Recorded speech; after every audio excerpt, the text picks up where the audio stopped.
pendekatan penelitian kualitatif, pendekatan penelitian kualitatif, pendekatan penelitian mix method atau metode campuran. Jadi terjadi mix campuran antara kuali dan kuanti, ya. Itu dulu yang harus Bapak Ibu ingat-ingat, bahwa ada 3 pendekatan penelitian yang ada dalam dunia filsafat, ya.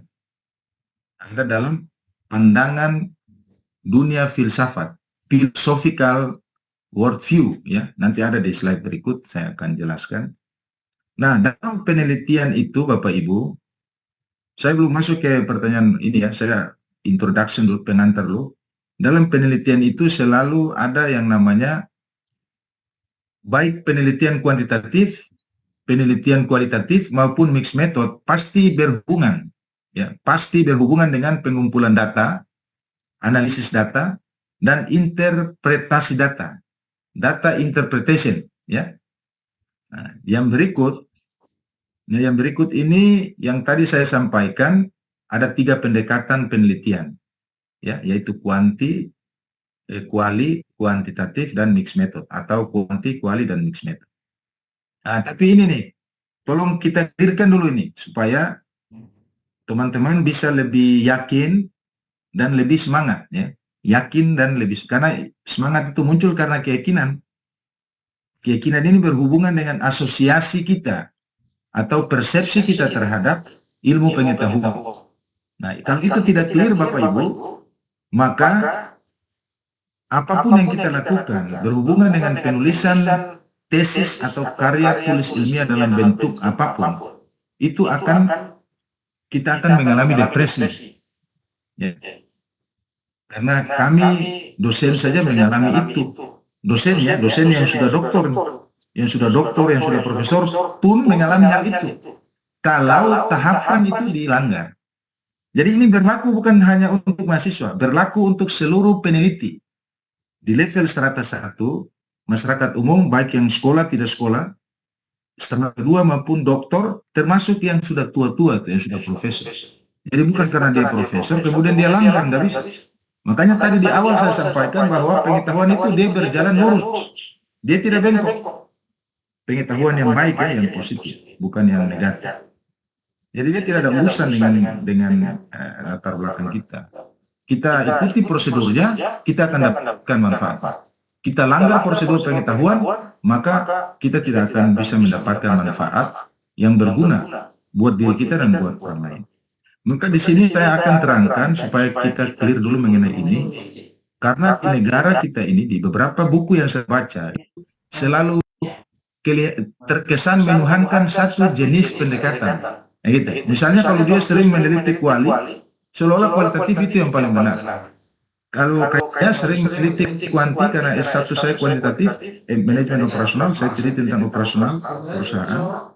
S2-nya saya teliti MSDM, menggunakan menggunakan LISREL, menggunakan STEM, Structural Equation Modeling, software statistiknya LISREL.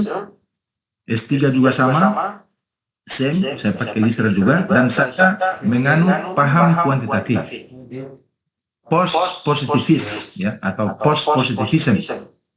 Jadi orang yang menganut paham post-positivism, atau dia lebih senang meneliti kuantitatif, ya orang kuali dan mixed method nggak boleh salahkan, ya kan.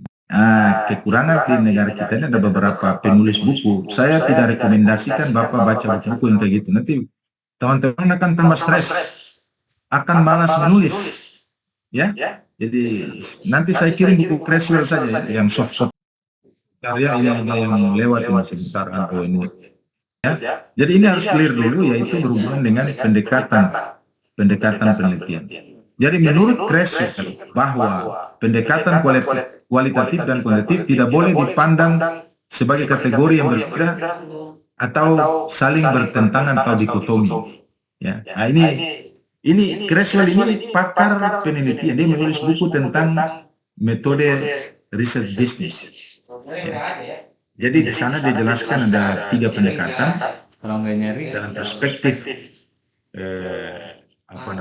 filsafat, ya, paradigma filsafat dalam 3 pendekatan, kuali, kuanti, dan mixed method dengan berlandaskan pada 3 paradigma. Ya.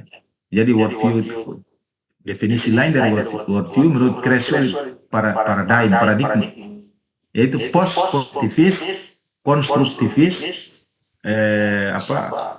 ditambah dengan satu itu adalah apa itu? Saya lupa tuh, ada 3 dan 4. Paradigma ditambah dengan satu itu transformatif, ya. Tapi kita belum ke slide itu. Jadi post-positivis, konstruktivis, pragmatisme, ya, atau pragmatik, dan itu transformatif. Jadi konstruktivis itu bagian dari transformatif, bagian dari konstruktivisme. Nanti kita akan jelaskan di slide-slide berikut. Sambil saya menjawab pertanyaan Pak Pilot tadi. Nah, tapi ini harus clear dulu, supaya nanti ini sekaligus menjawab keresahan Bapak Ibu di pertemuan pertama, bahwa sebenarnya yang susah itu apa sih? Quali, quanti, atau mixed method. Nah, di slide hari ini juga akan mudah-mudahan insya Allah bisa mengakomodir atau menjawab keresahan itu. Tapi prinsip dasar yang harus kita pegang, yang harus kita pahami, bahwa tidak boleh saling dipertentangkan antara 3 pendekatan penelitian, yaitu kualitatif, kuantitatif, dan mixed method. Ya. Ini ahli yang menjelaskan karena mereka sudah melakukan penelitian yang panjang. Dan referensi yang digunakan juga itu ada ribuan referensi, ya. Nah, makanya Creswell menjelaskan bahwa sebaliknya 3 pendekatan yang saya sebutkan tadi itu memiliki tujuan yang berbeda. Nah, gitu. Jadi dia memiliki tujuan yang berbeda-beda dan prosedur yang bisa dipertanggungjawabkan secara ilmiah. Nah, yang pertama kita lihat di sini kualitatif. Kualitatif ini pendekatan untuk mengeksplorasi dan memahami makna. Ya, dianggap berasal dari masalah sosial. Jadi masalah sosial itu biasa lebih ke kualitatif. Nanti di slide berikutnya kita akan jelaskan, karena kualitatif itu ada 2 penganut, ada 2 paham filsafat dalam pendekatan kualitatif yang tadi saya sebutkan tadi. Yang pertama itu adalah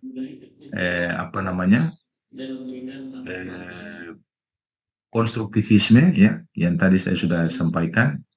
Yang kedua itu adalah pertama, ya, konstruktivisme. Yang kedua itu adalah pragmatis, ya. Transformatif, konstruktivisme dan transformatif. Itu untuk khusus kualitatif. Kalau kuantitatif sudah jelas, nah itu kan Bapak Ibu pasti sudah paham, itu bicara mengenai hubungan antara variabel, ini X berpengaruh terhadap Y berpengaruh terhadap Z, atau X1, X2, X3, ya. Itu dia menggunakan angka-angka statistik. Ya. Kalau mixed method percampuran antara keduanya yang akan kita jelaskan di slide berikut. Tapi poinnya adalah bahwa tidak ada yang sempurna dalam ketiga pendekatan ini. Mereka saling melengkapi, ya, sebagaimana yang dijelaskan oleh Creswell tadi. Creswell tahun 2018, buku yang ditulis oleh Creswell. Sekarang kita lihat yang berikut ini, ya, Ibu. Ini yang saya bilang tadi. Jadi kita fokus di sini, teman-teman. 1, 2, dan 3. Ya. Jadi philosophical worldview ini, menurut Creswell, worldview ini bisa didefinisikan dengan macam-macam. Para ahli mendefinisikan ini kata yang sepenggalan kata ini banyak banget. Mungkin Bapak Ibu teman-teman lebih familiar dengan paradigma. Jadi paradigma filsafat, ya. Ada lagi yang menjelaskan worldview ini artinya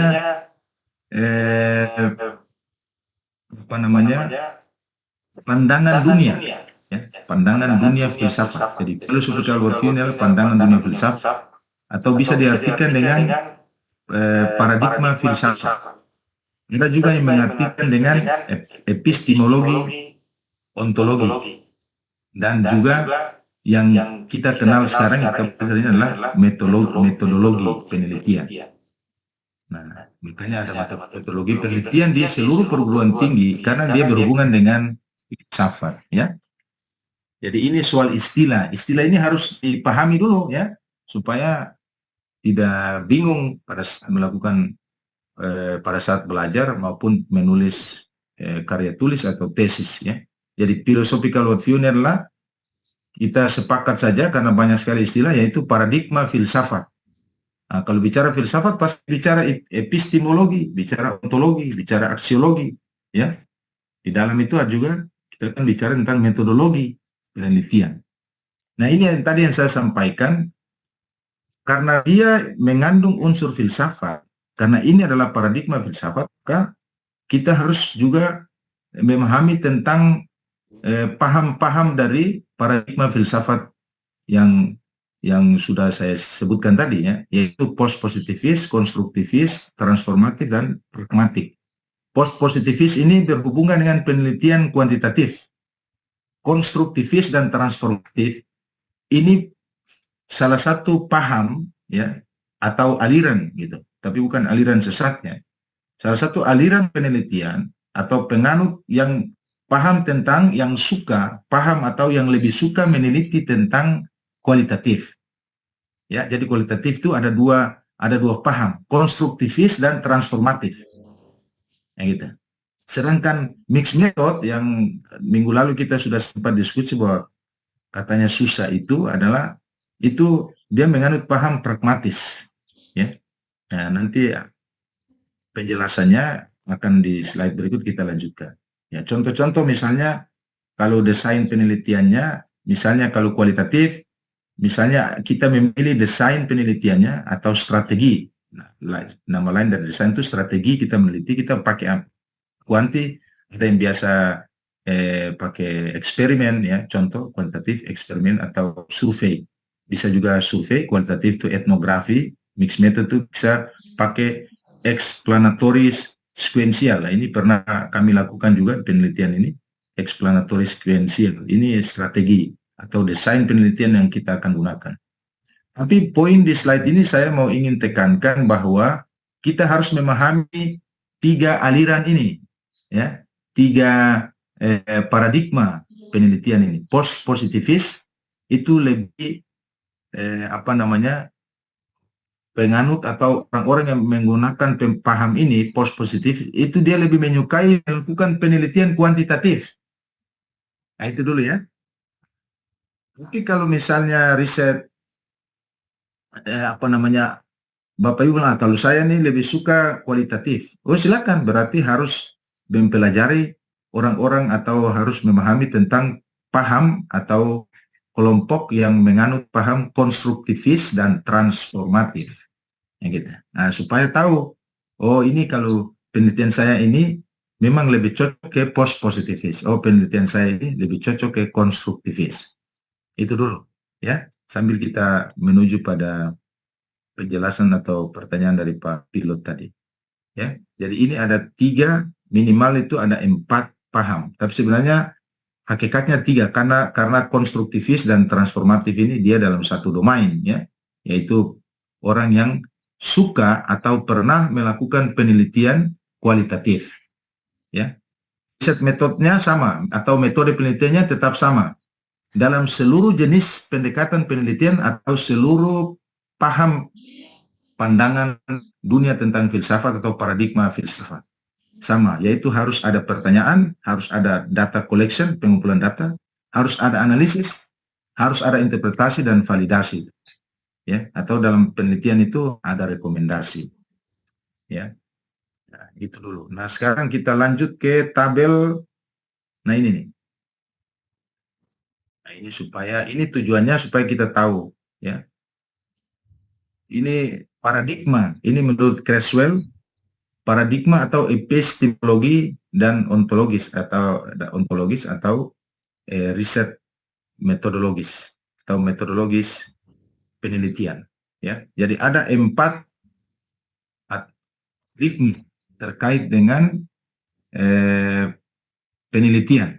tadi sudah dijelaskan tadi ya, tapi ini tabel ini lebih mempertegas kalau post positivism itu berhubungan dengan apa, gitu kan? Kalau konstruktivisme, tapi kita fokus di post positivisme dulu karena ini kuantitatif ya. Kalau konstruktivisme dan transformatif ini kualitatif, ini kualitatif. Kalau yang pragmatis ini mixed method, tapi kita fokus di post positivisme, yaitu determination, menetapkan, proses mereduksi, pengamatan dan pengukuran empiris ya. Nah, orang yang menganut paham ini pasti dia awali dengan melakukan apa namanya, menetapkan judul. Sebelum judul ditetapkan, makanya kan saya kasih tugas di awal itu karena saya yakin teman-teman lebih familiar dengan kuantitatif. Tapi kalau mau ke kualitatif juga silakan ya. Maka dia juga harus, dan prosedurnya tetap sama, harus tetap mereview artikel. Bedanya adalah kalau kuanti dia harus mereview jurnal yang menyangkut dengan kuantitatif. Kalau kuali dia harus mereview artikel yang berhubungan dengan kualitatif. Nggak boleh dicampur, boleh campur, tapi harus apa? Nanti jadi perdebatan di situ tuh. Dia ngambek lah, bapak juga ngambek, akhirnya ngambek bareng-bareng tuh ya. Dan nanti rugi kita.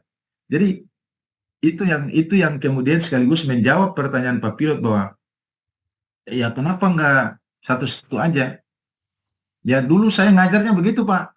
Langsung saya tampilkan daftar isinya tuh, daftar sistematika penulisan tesis. Kalau skripsi saya tampilkan sistematika penulisan skripsi. Mahasiswa encok Pak, stres. Mereka bilang, waduh Pak ini kalau begini lama-lama kita mati. Karena terlalu ekstrim. Karena dia belum melakukan, dia udah lihat prosedur yang panjang gitu. Stresnya udah dia tanamkan di awal, karena dia udah melihat sesuatu yang dia nggak ngerti. Nah gitu.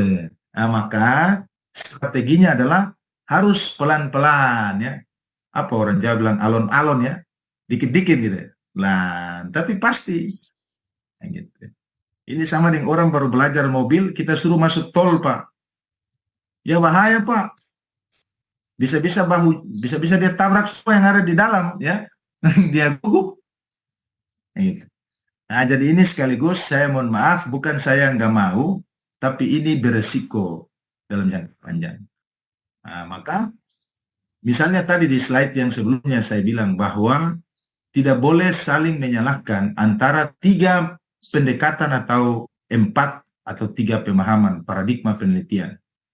Jadi nggak boleh karena dia jago atau di bidang konstruktivisme, dia kemudian menyalahkan orang-orang yang paham post-positivisme. Kuantitatif itu cuma angka-angka, nggak jelas tuh. Ngapain Anda teliti itu? Nah, itu salah. Menurut para ahli itu memang itu merusak suasana kehidupan. Nggak boleh. Semua punya kekurangan. Nah, tadi yang saya bilang di awal, yang tidak kurang hanya satu saja. Sang pencipta. Itu menurut para filosofi ya, bukan para filosofi juga sudah menyimpulkan itu, ya. Yang menciptakan alam ini, nah, itu sempurna. Lain dari itu pasti salah. Nah, supaya kita, jadi Pak Pilot dan teman-teman, supaya kita tuh nyaman gitu melaksanakan penelitian, kita happy. Tidak, kalau tidak dulu saya belum ngerti juga, banyak teman-teman dia udah nulis nih Pak, di pertengahan dia batalin lagi karena dia diganggu oleh paham-paham yang lain. Dia menyalahkan diri sendiri gitu. Coba Bapak Ibu bayangkan, diri dia sendiri aja dia salahkan, apalagi orang lain. Nah, semestinya konsisten. Nah, bagaimana supaya dia memiliki kemampuan konsisten? Harus paham dulu yang saya jelaskan tadi tentang philosophical worldview. Kalau itu kita nggak terangkan Pak, saya yakin Bapak Ibu akan, waduh, ini bagaimana ya? Ini udah nulis bab 1 kok salah lagi gitu. Jadi menyalahkan diri terus. Menulis itu mengalir, nulis aja. Salah bukan urusan kita. Nanti tim pembimbing yang mengarahkan atau expert yang lain. Jangan, kan mungkin Bapak Ibu dosen saja yang saya bilang tadi saja ngos-ngosan Pak. Kalau tahapan yang saya jelaskan tadi dia langgar. Jadi dia tidak, oh ini dia profesor, jadi dia nggak perlu lewatin saya. Oh nggak boleh Pak. Nggak boleh begitu. Itu yang muncul akhirnya banyak orang yang ngambek-ngambek itu begitu. Ya, nggak mau dikritik ya. Nah, karena itu tuh, karena menuhankan latar belakang dia, pakaian dia, baju dia. Dia tidak paham tentang filosofis, metodologis atau pengetahuan. Wah, saya ini kan pejabat. Anda pejabat, tapi ini domain riset. Nah, gitu. Ini rumah penelitian, bukan rumah pejabat. Beda. Nah, gitu. Jadi, supaya kita tidak menuhankan jabatan kita, kekayaan kita, ya, gelar kita. Kalau enggak nanti tersinggung, ya. Saya ini dokter, saya ini. Iya, Anda dokter, tapi Anda itu sedang melakukan riset, gitu kan? Tahapannya harus Anda ikuti, gitu loh. Nah, gitu. Nanti saya terangkan ya mengenai apa yang sudah saya lakukan di menyangkut penelitian. Jadi gitu Pak Pilot, sekaligus menjawab keresahan. Saya paham Pak, karena pertanyaan ini bukan pertama kali saya dengar, sudah berulang-ulang kali, ya.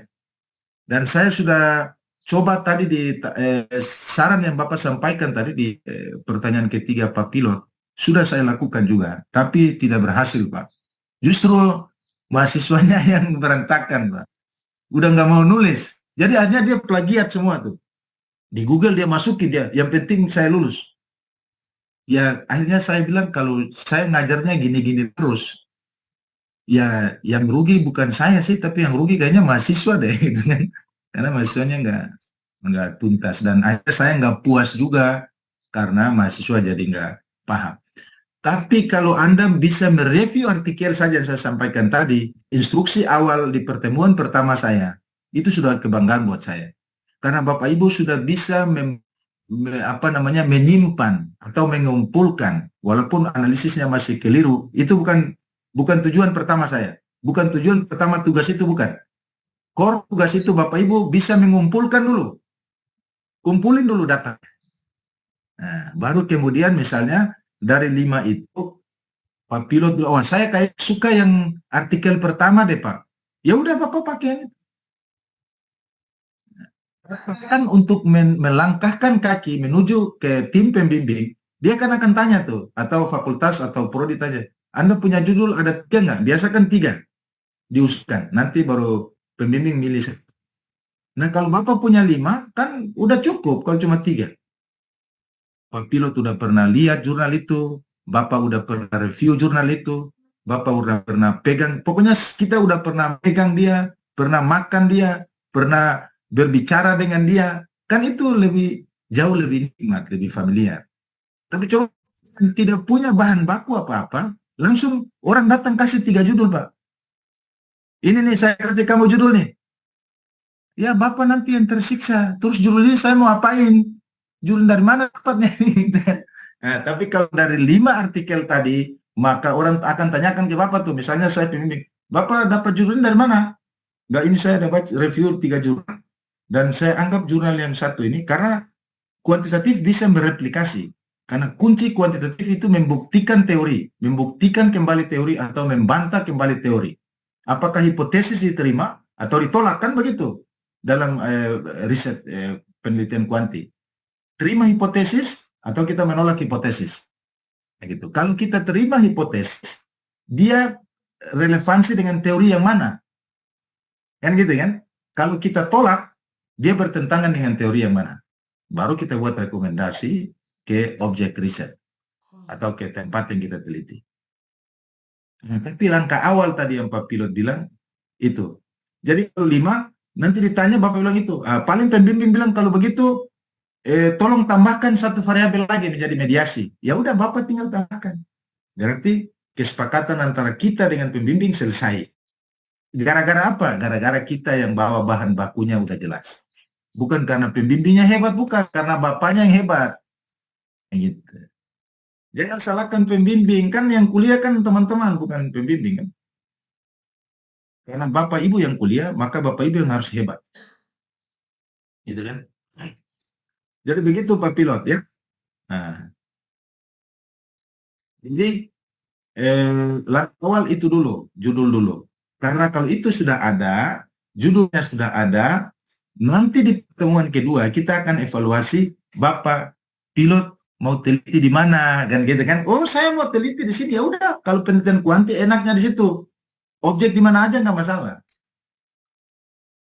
Gitu. Yang penting dalil-dalil atau teori-teori yang kita sudah kumpulkan itu yang harus kita miliki. Kan itu kan bahan baku utama untuk membuat rangka pemikiran kita dalam penelitian kuanti.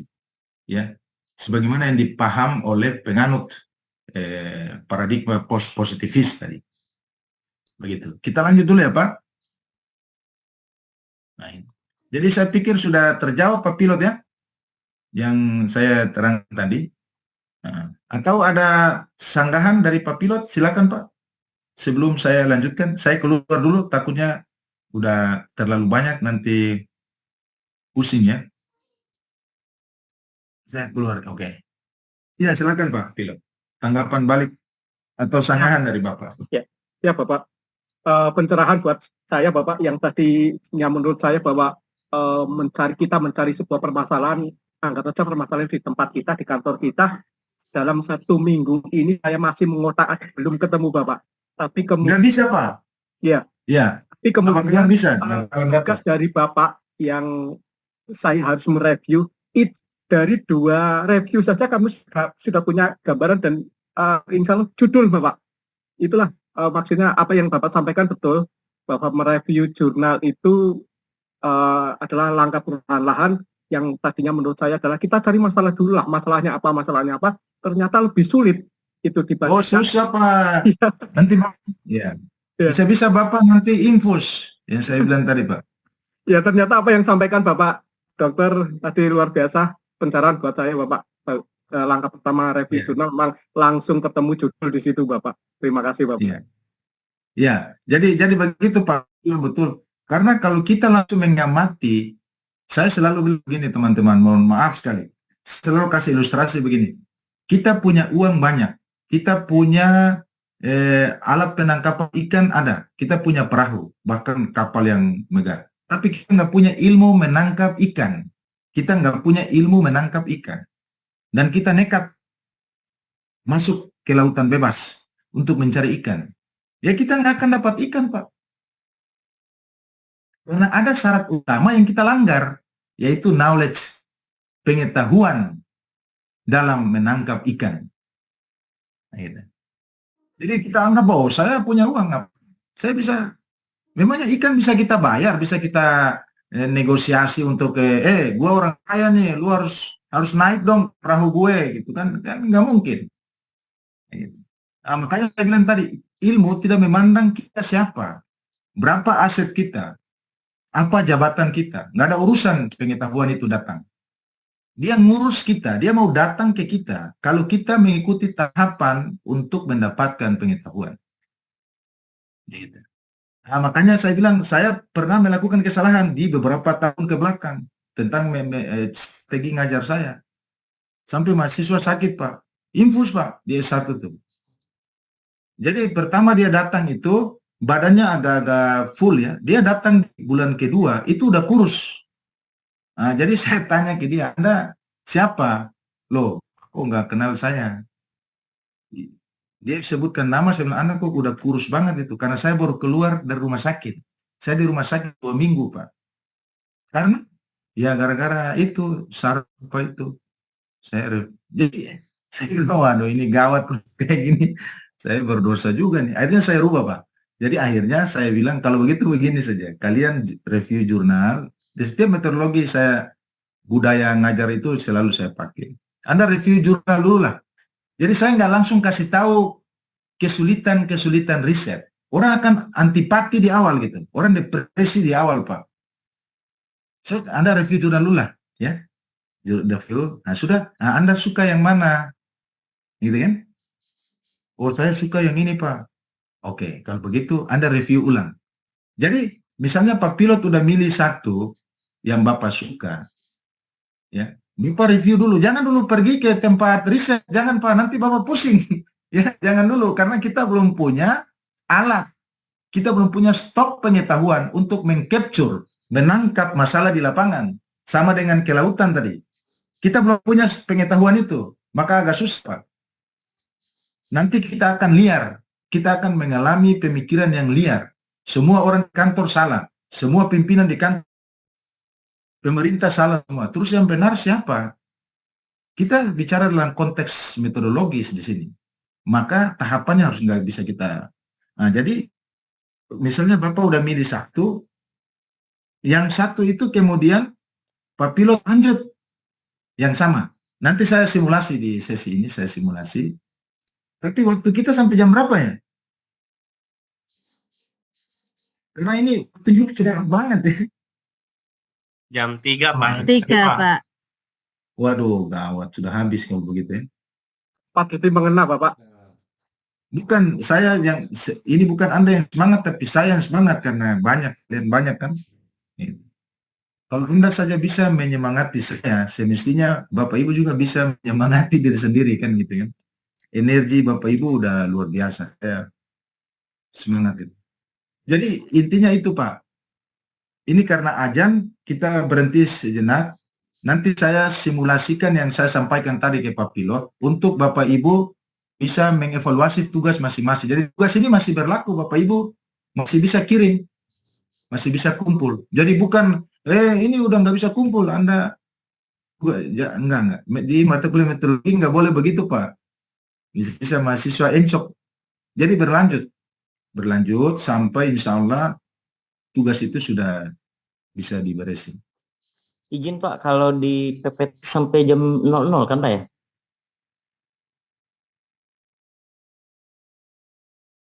Bagaimana Pak? Kalau di PPT itu sampai jam 00 sampai jam 12 malam berarti Pak ya? Atau gimana, mohon arahan? Itu ada yang kelas yang satu kalau nggak salah ketik kali itu. Kan ada kelas yang R berapa tuh? R2 ya. Ini kan sampai jam 3 ya, Pak Pilot. Iya, Bu, sampai jam 3. Tapi saya minta 10 menit lagi ya, tambahan untuk saya biar Bapak Ibu bisa lanjutkan tugasnya, evaluasi lagi tugasnya dan bisa dilengkapi. Karena ini bukan kepentingan saya, ini kepentingan teman-teman dalam jangka waktu. Karena saya terangkan sampai sebagus apapun kalau bahan baku yang dimiliki oleh Bapak Ibu itu belum ada, maka sia-sia saya jelaskan.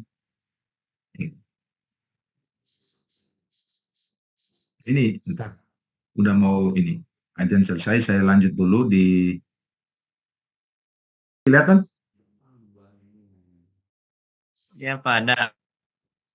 ya. Nah sekarang kita masuk di Google Scholar, saya Google Cendekia, kita buka lagi. Ini sekaligus saya jawab keresahan tadi Pak Ketua kelas sama Fatur Rohman tadi ya, yang tugasnya udah dibuat. Pak Pilot punya judul yang Bapak pilih apa? Tidak Bapak. Bisa Bapak sebutkan supaya saya ketik di sini?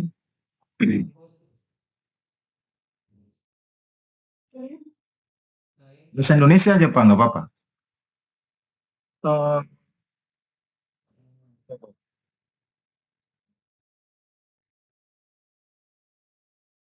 yang pertama itu review jurnal saya, pengaruh pengalaman dan pelatihan terhadap peningkatan kompetensi profesional guru Bapak. Jadi nanti saya ingin saya tekankan ke kompetensi profesional guru Bapak. Jadi Kemudian berarti pengaruh kompetensi. pengaruh pengalaman dan pelatihan Bapak terhadap kompetensi profesi guru. Itu yang pertama. Kemudian yang kedua, peranan program pelatihan dalam memantapkan kompetensi profesional guru SMK jurusan teknik kendaraan ringan Bapak. Jadi nanti gambaran saya dengan dua judul itu adalah nanti di pelatihan, kemudian terhadap kompetensi guru yaitu kompetensi profesional, dan nanti endingnya kinerja Bapak, kinerja guru Bapak. Begitu Bapak. Nah kalau begitu begini, sekarang kalau itu yang Bapak pilih, kita cari dulu lah pengaruh pelatihan terhadap kinerja guru ya.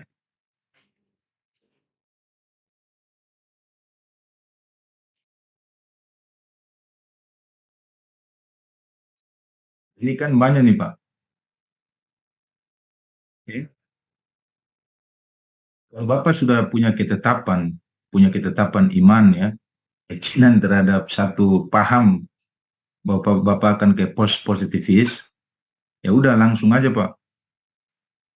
Pertama, Bapak harus cari, ini saya kayaknya ntar saya terangkan pakai ini dulu ya Pak, sorry. Saya pakai slide dulu supaya langsung itu menjawab itu.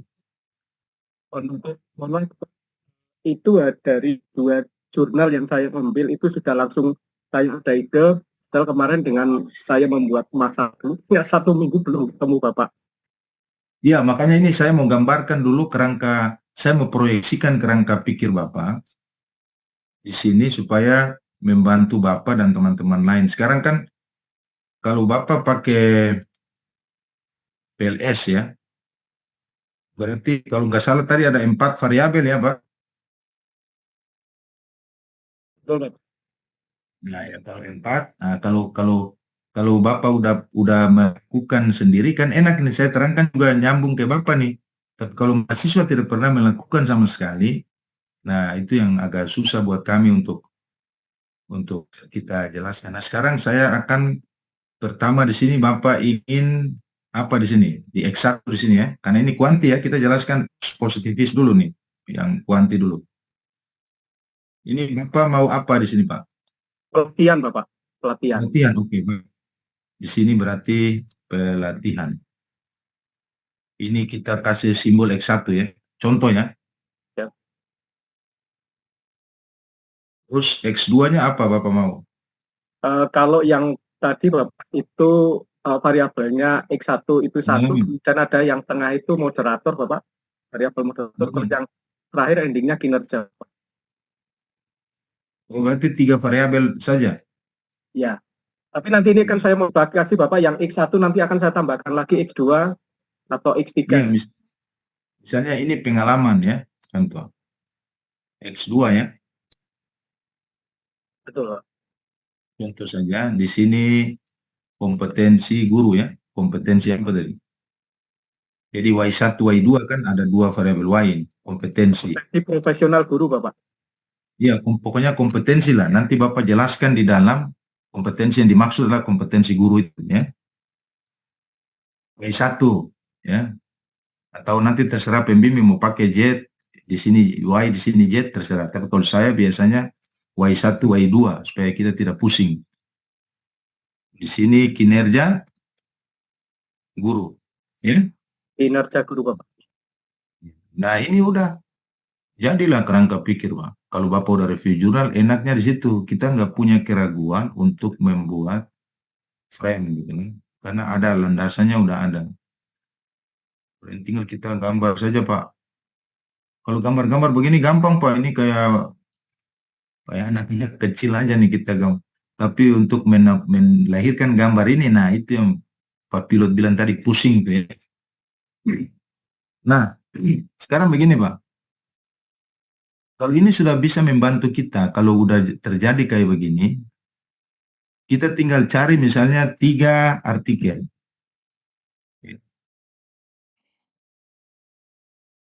Oh, kayak gini, Bapak tinggal cari 3 penelitian dan kinerja guru. Walaupun di dalam penelitian itu ada variabel lain, yang penting ada salah satu ini ke sini.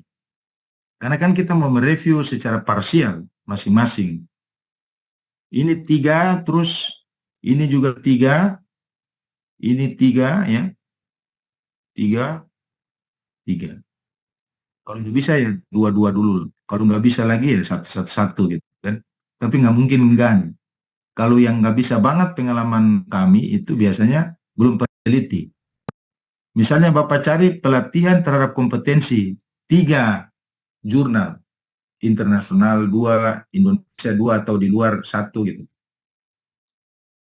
Kompetensi. Walaupun ya, tipsnya adalah, walaupun Bapak Ibu cari misalnya, iya tapi saya cari tapi Pak, ini bukan kompetensi guru, tapi kompetensi karyawan, gak masalah. Karena core-nya adalah, ya, karena yang kita mau cek itu adalah tidak hanya induktif, tapi secara deduktif juga. Ya, jadi Bisa Pak, bisa kita pakai. Gitu kan?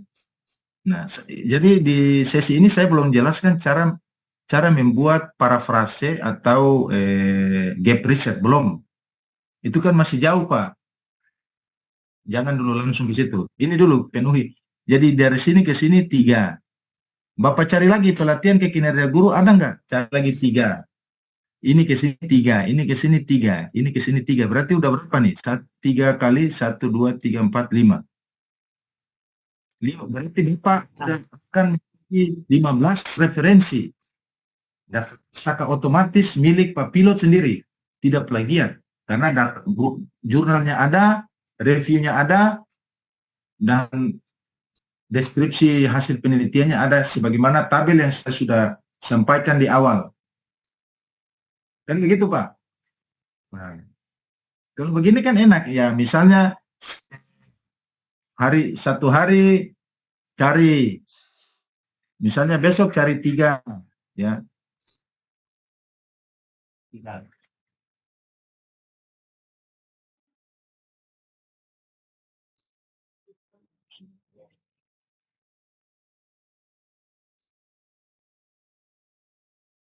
Misalnya hari ini cari 3 artikel, ya kan?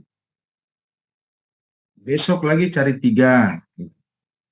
Tapi kalau misalnya Pak Pilot sudah, saya yakin Bapak sudah pusing juga di awal untuk mencari ini, akan sudah tidak pusing karena udah tahu, tinggal ketik-ketik saja tuh. Jangan dulu review Pak. Jadi cari simpan dulu, cari simpan, ada waktu review gitu. Berarti nanti ya di sesi yang lain terangkan bagaimana membuat gap reset. Bagaimana membedakan antara penelitian yang satu dan penelitian yang lain untuk kepentingan bab 2, untuk kepentingan bab 1, dan seterusnya sampai dengan membuat pengembangan hipotesis dan kerangka pikir dan pengembangan hipotesis untuk melahirkan hipotesis. Itu penelitian kuanti.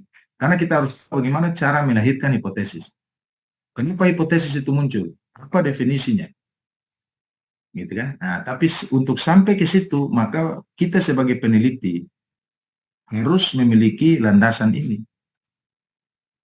Misalnya Bapak nyari-nyari, wah kayaknya pengalaman ke sini nih susah nih. Ya udah buka aja ini, nggak usah teliti. Bisa. Ya. Misalnya gitu, Pak. Nah, jadi tinggal. Tapi kalau bisa Bapak cari satu-satu dulu. Yang paling ringan tuh, ini ke sini ada nggak jurnalnya? Intinya begitu. Ini ke sini ada nggak artikelnya? Walaupun dalam penelitian itu ada variabel lain yang di dalam digabungkan dengan pengalaman ke kinerja. Ya. Nah, contohnya begini, saya masuk lagi di sini di Google Scholar, mana tadi? Nah, ini.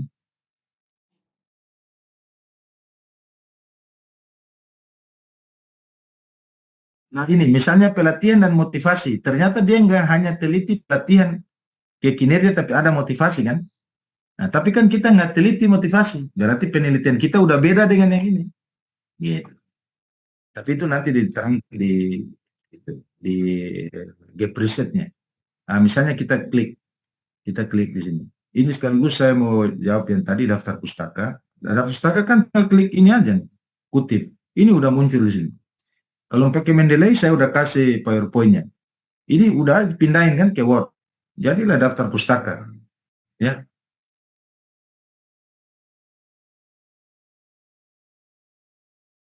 Nah, biasanya kalau kayak gini Pak, ini kliknya di sini, cari yang PDF-nya. Ya. Kalau misalnya teman-teman klik di bagian sini lantas error, berarti pindah ke sini. Ya. Biasanya dia punya DOI-nya nggak connect ya. Nah, udah klik aja PDF ini. Nah, muncul kan? Tinggal di save bikin folder khusus pelatihan terhadap kinerja. Nanti pelatihan terhadap kompetensi, foldernya sendiri jangan digabung. Ini sharing aja pengalaman saya. Itu namanya manajemen file. Ya. Jadi filenya harus dikelola seperti itu supaya pada saat Bapak Ibu sudah tidak pusing, ada mungkin tengah malam atau subuh buka lagi, enak buka, oh ini saya mau review bagian ini. Review ini. Ya. Itu sudah langsung keluar lagi, Ini 2017. Misalnya Bapak Ibu mau lihat yang 2023, ya udah klik aja 2023. Nah, ini banyak ini. Ya. Ini penelitian terkini. Banyak banget nih ya. Yang penting Bapak Ibu mampu.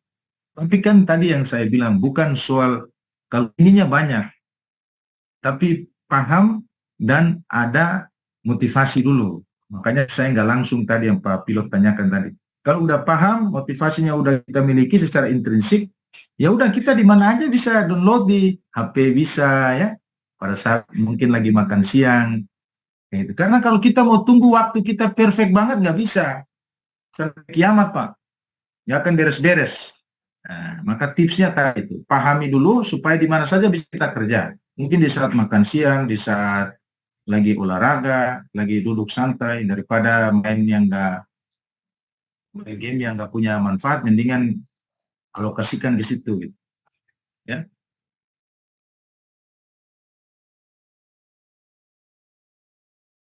Oke, terakhir, jadi habis itu saya ingatin lagi, jadi harus foldernya sendiri. Jadi ini foldernya sendiri, folder. Misalnya foldernya pelatihan dan kinerja. Ya. Terus di sini mungkin nama Bapak, Pilot 2023 misalnya. Supaya kan Bapak searching file itu kan cepat, dia langsung kalau filenya udah banyak di laptop kita kan stres. Nah ini, yang ini khusus yang ini doang ya. Yang pelatihan kinerja aja yang disimpan ya. Ini ya. Berarti kalau di sini Bapak download ada 10 di dalam file ini, di dalam file folder ini itu ada 10. Nanti yang lain lagi ada lagi. Jadi kumpulin dulu Pak. Setelah sudah kumpul, tahapan kedua baru direview. Reviewnya di folder pertama duluan, situ folder kedua. Sudah nanti Pak Ibu rasakan. Nanti kalau udah jadi baru bilang, ih ternyata saya udah bisa ya menulis yang gitu. Jadi nggak boleh, jadi bertahap gitu. Semua itu butuh proses, butuh tahapan. Oke, yang menyangkut dengan yang lain-lain ini nanti saya kirim karena ini poinnya tadi yang ditanyakan itu, dan kita fokus pada positivis dulu, yang penelitian kuanti, ya. Gitu. Nah, makanya di ringkasan ini terakhir bahwa penelitian kuanti adalah salah satu pengujian teori objektif menguji hubungan antar variabel. Ya, ini juga dijelaskan oleh Creswell dan menggunakan prosedur statistik, gitu kan? Menggunakan prosedur statistik. Karena itu menurut Creswell, mahasiswa direkomendasikan perlu untuk memahami prosedur statistik, SPSS, Lisrel, Smart PLS, Amos, ya, Evius, ya. Tapi mungkin sekarang lebih tren itu adalah SPSS dan Smart PLS. Itu kan bisa dibeli software itu. Oke, Bapak Ibu, saya pikir demikian. Mohon maaf, ada yang mungkin yang lain punya. Ini akhirnya saya belum bisa absen juga, tapi saya akan foto dulu, jadi coba dihidupkan videonya, saya ambil foto untuk absen manual saya.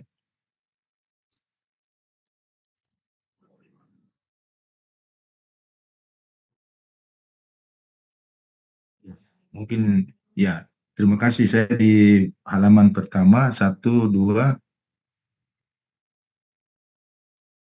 Ya. Oke, tinggal halaman kedua.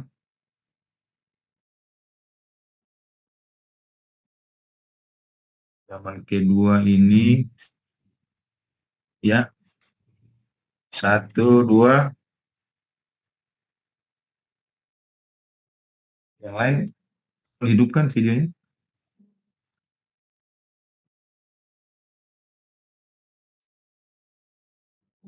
Dua, 1, 2, 3. Ya, thank you. Terima kasih Bapak Ibu. pikir demikian ya. Jadi gitu ya Pak Pilot ya. Jadi Ya Bapak. ya, jadi saya mohon maaf itu tadi yang saran yang ketiga, bukan saya tidak mau, tapi itu yang tadi saya jelaskan ya dalam ini, apa namanya, kita mengestimasi resiko juga dalam penyampaian